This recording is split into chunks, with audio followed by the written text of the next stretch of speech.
अभी अभी हमने सेंटर ऑफ मास के मोशन की बात करी, वहीं से थोड़ी सी बातचीत और रिलेट कर लेते हैं। सेम टॉपिक ही है, motion of centre of mass. Centre of मास के मोशन में एक चीज जो हम अभी पढ़ चुके हैं वो है velocity of centre of mass. और velocity of centre of mass का फार्मूला आप बच्चों ने पढ़ा, ये मैं इसे n पार्टिकल के लिए लिख लूं तो कोई दिक्कत तो नहीं है?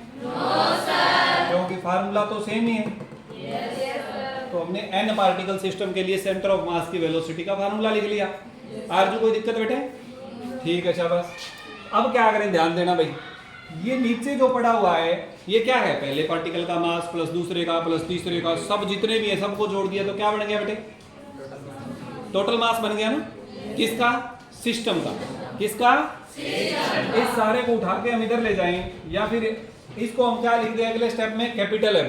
कैपिटल एम क्या हो गया? पूरे सिस्टम का मास। और फिर एम को इधर ले जाएं तो ये आ गया बेटे m into velocity of centre of mass is equal to m1v1 plus m2v2, ऐसे चलता जाएगा n पार्टिकल्स के लिए। हाँ जी। अब ध्यान देना भाई, मास इंटू वेलोसिटी क्या होता है? अच्छा, कुछ भी। मास इंटू वेलोसिटी क्या होता है? मोमेंटम। जो ब्रेन है उसका यूज कर लिया करो, फ्रेश रख के क्या करना है? ये क्या आ जाएगा भाई? मोमेंटम ऑफ सेंटर ऑफ मास। क्या आ जाएगा? यानी सेंटर ऑफ मास का मोमेंटम। अगर पार्टिकल चलेगा तो उसका मास भी है, वेलोसिटी भी है, एक्सेलरेशन भी है, तो मोमेंटम भी होगा। जो जो चीजें मोशन में एक बॉडी के साथ हो सकती है वो सब कुछ होगी।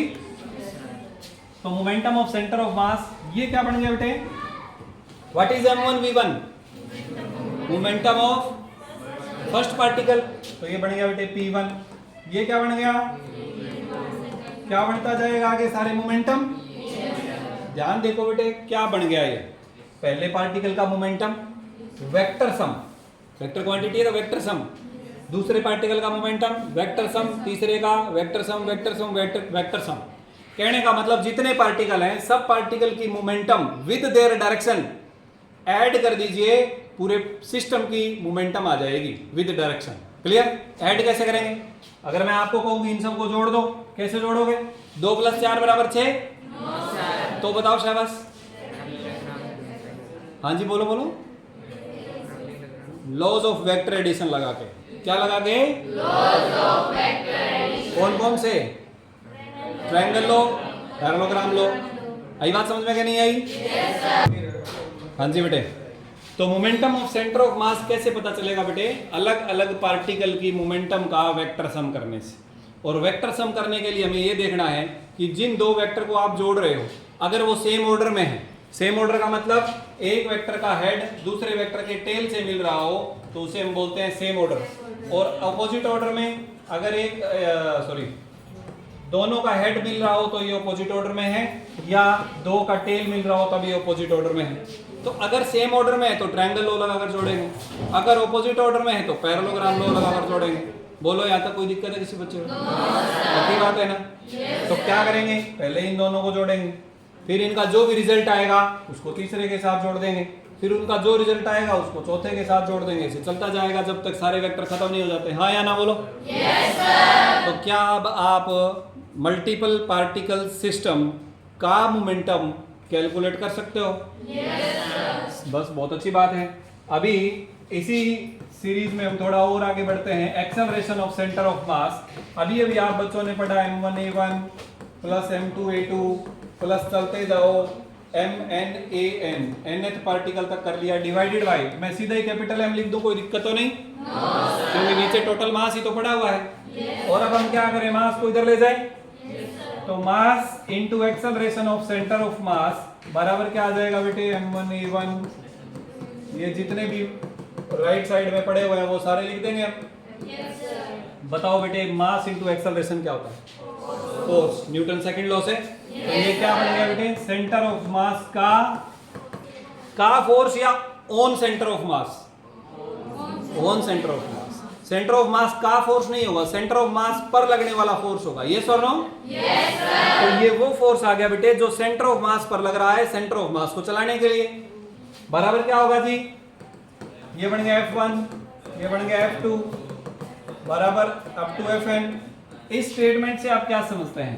इस स्टेटमेंट से आप ये समझते हैं कि पहले पार्टिकल पर जितना फोर्स लग रहा है, दूसरे पर जितना फोर्स लग रहा है, तीसरे पर, चौथे पर, nth पर, सब फोर्सेस का वेक्टर सम कर दीजिए। सब फोर्सेस का वेक्टर सम सेंटर ऑफ मास के ऊपर लगने वाला फोर्स आ जाएगा। सेंटर ऑफ मास पर लगने वाला फोर्स आ जाएगा। बोलो, यहाँ तक कोई दिक्कत है? No sir. पक्की बात है ना? Yes sir. तो ये बात हो गई बेटे motion of centre of mass की। किसकी बात हो गई? Motion of centre of mass. इसका मतलब ये हुआ कि आप अब तक न्यूटन्स लॉज ऑफ मोशन में जो कुछ भी पढ़ चुके हो, वर्क एनर्जी पावर में जो कुछ पढ़ चुके हो, यानी अब तक जितनी मैकेनिक्स, जितनी फिजिक्स तुमने पढ़ी है, वो सारी की सारी तुम अब सेंटर ऑफ मास पर लगा सकते हो। हाँ या ना? Yes sir. जैसे कि F is equal to m में, ये न्यूटन का दूसरा नियम होता है कि नहीं होता? Yes sir. तो हम अगर ये लिख दें FCM तो इधर आ जाएगा ACM। हाँ या ना? Yes sir. इसका मतलब सेंटर ऑफ मास पर लगने वाला फोर्स बराबर होगा बॉडी का मास इनटू उसका एक्सेलरेशन, सेंटर ऑफ मास का एक्सेलरेशन। क्लियर हुआ कि नहीं हुआ? yes, इसका मतलब आप ऐसे भी लिख सकते हो कि F ऑफ सेंटर ऑफ मास बराबर dy dt of momentum of centre of मास। ये भी तो दूसरा नियम है। yes, clear? इसका मतलब आप वो सारे प्रिंसिपल्स जो प्रिंसिपल किसी एक पार्टिकल पर लगते हैं, जैसे principle of conservation of linear momentum, principle of conservation of angular momentum, ये सब यहाँ भी लगा सकते हो। Principle of conservation of linear momentum क्या था बेटे? कि अगर किसी बॉडी पर लगने वाला एक्सटर्नल फोर्स जीरो हो, यानी कोई एक्सटर्नल फोर्स ना लगे, तो वो बॉडी अपना मोमेंटम चेंज नहीं करेगी। इसका मतलब सेंटर ऑफ मास भी नहीं करेगा। अगर सेंटर ऑफ मास पर लगने वाला एक्सटर्नल फोर्स जीरो कर दे, यानी अगर मैं इसे जीरो कर दूं तो ये भी जीरो हो गया ना बेटे? यानी इसमें चेंज क्या हो गया? जीरो। अगर चेंज जीरो हो गया तो इसका मतलब मोमेंटम ऑफ सेंटर ऑफ मास क्या हो जाएगा बेटे? कांस्टेंट। बोलो, कोई दिक्कत? ये क्या आ गया? Principle of conservation of linear momentum. Principle of conservation of linear momentum. इसका मतलब ये हुआ बेटे कि आपने एक पार्टिकल का या सिस्टम का मोशन के बारे में आज तक जो कुछ भी पढ़ा है, वो सारा का सारा सिस्टम सेंटर ऑफ मास पर लागू होगा। चाहे वो principle of conservation of linear momentum हो, चाहे वो न्यूटन का पहला, दूसरा, तीसरा, तीनों लॉ हो, या हम कंजर्वेशन ऑफ एंगुलर मोमेंटम की बात करेंगे, आगे टॉर्क की बात करेंगे, सब कुछ सेम रहेगा। बस हमने पार्टिकल की जगह सेंटर ऑफ मास मान लेना है। पार्टिकल की जगह क्या मान लेना है?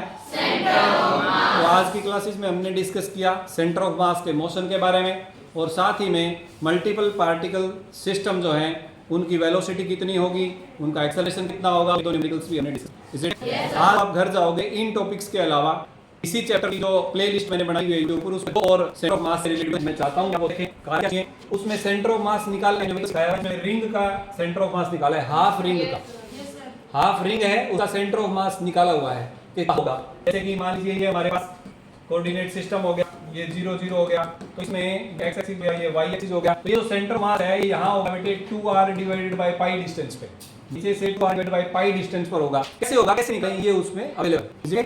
मुझे उम्मीद है कि ये निकल आज आप घर चेक करिए। तो सेंटर मास के मोशन की रिलेटेड टॉपिक और पहले के अवेलेबल वीडियो देख आज का ये टॉपिक टोटली तैयार कर लेना। कल अगर कोई डाउट होंगे तो हम क्लास में डिस्कस